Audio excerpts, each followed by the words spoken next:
up to Wake Forest, North Carolina, heading for seminary. Can you believe that? Southeastern Seminary. I'm going to go up and do my D-Min. Now, that is absolute crazy change in my life. 30 years I've been out of academia, and now I get the chance to get back into it. I am excited about what God is doing. We just stopped at Starbucks for a little inspiration for the road.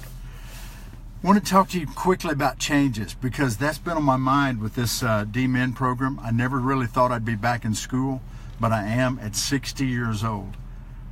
That's going to be a lot of change for 2018, 2019, and 2020. A lot of change. Now, I realize that a lot of us don't like change very much. We kind of like status quo. We want to kind of just roll with it and keep everything going like it's been. It's not the way the world works. The world is changing constantly, and it seems like the last several years it's changing faster.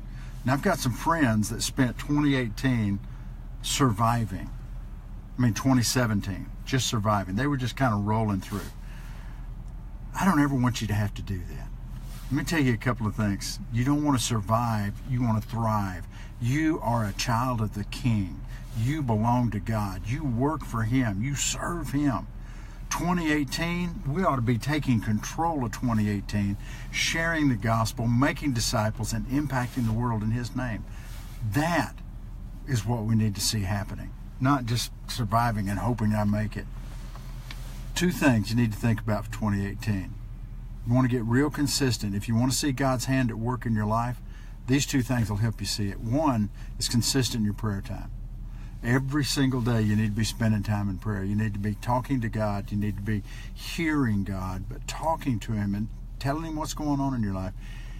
Second, hearing from God in His Word. You need to be in the Word, studying it regularly. Now, sometimes people say, well, I don't even know where to start. It's a big book. Yeah, the Bible's big. Start at Genesis. It's a good place. Not as hard as people told you it was. Start in Genesis.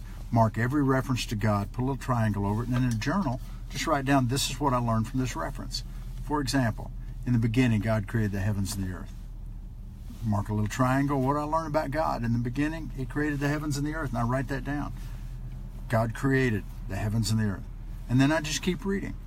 Don't do it in a year. Take 2 years, 3 years. It doesn't matter. But just consistently reading the Word, writing down, what do I learn about God in this? What do I learn about Christ? What do I learn about the gospel in these verses?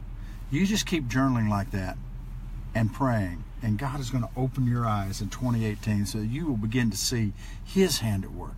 And let me tell you something. When you see God at work, wow, that will energize your soul.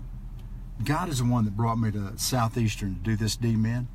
I'm excited driving just to see what He's going to do. Listen, love you guys. Pray for us this week. It's hard to get back into academia when you've been out 30 years. But I see God at work, so I'm just going to try to draw close and see what He does. Love you guys. Have a great day.